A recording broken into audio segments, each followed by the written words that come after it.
Okay, so we're going to go back to the fear acronyms. Now, remember, we're trying to take fear and use it in the most positive way that we can, really. I mean, so many of us look at fear as being a negative emotion, right? Oh, the negative of fear. Reminder again, fear is the thing that stops you from jumping off a building without a parachute. Fear is the thing that stops you from going in front of speeding cars or putting your hand in the mouth of an alligator, okay? Fear can be a very positive thing when used in the right way.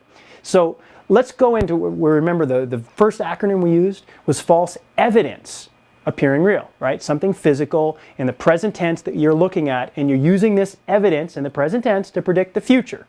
In science, they call that inductive reasoning. You know, the sun came up today, therefore it's going to come up tomorrow. Well, ask any scientist. We can agree on it, but it's not necessarily so. Hey, the world could end at lunchtime. You know, that's not a very nice thought. Again, I'm trying to market fear. Am I insane?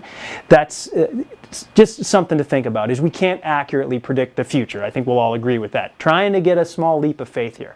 So the next acronym is false expectations appearing real. Now, I'm not sure who came up with that one, but this is visual again, but it's external, or it's visual, but it's internal.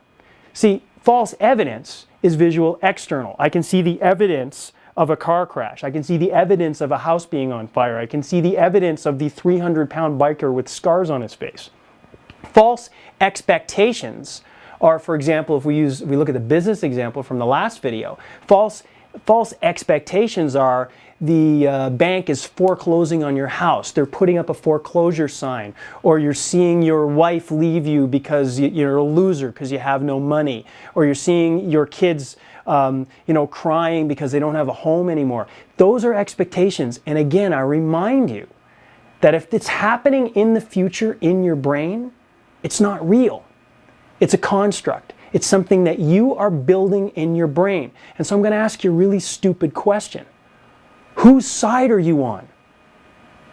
If you want to fail, then apparently you're doing all the right stuff. But the reason that fear is there is to remind you whose side you need to be on.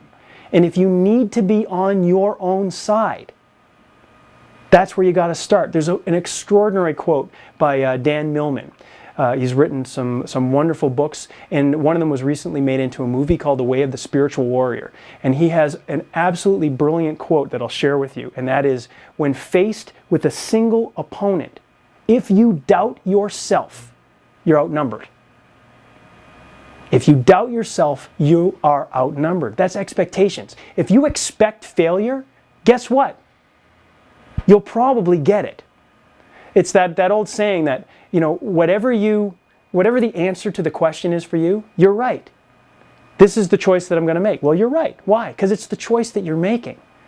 When you make a choice, when you set certain things in motion, the universe will go out of its way to create that space for you. That's what it does. It's there for your personal assistance. I know I'm probably getting a little bit esoteric, but understand, it's a straight up universal law.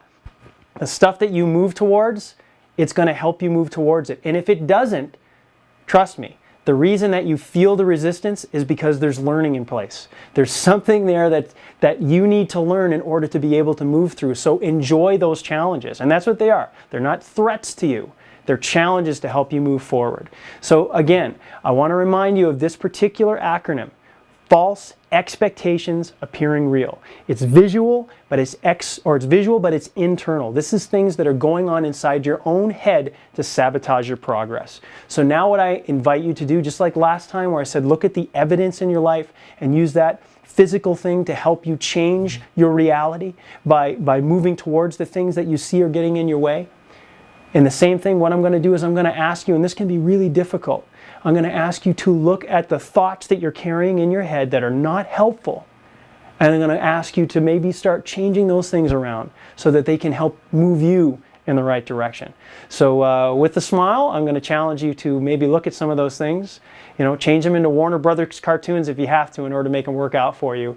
And with that, I'm just going to say have fun, enjoy your week, and get busy.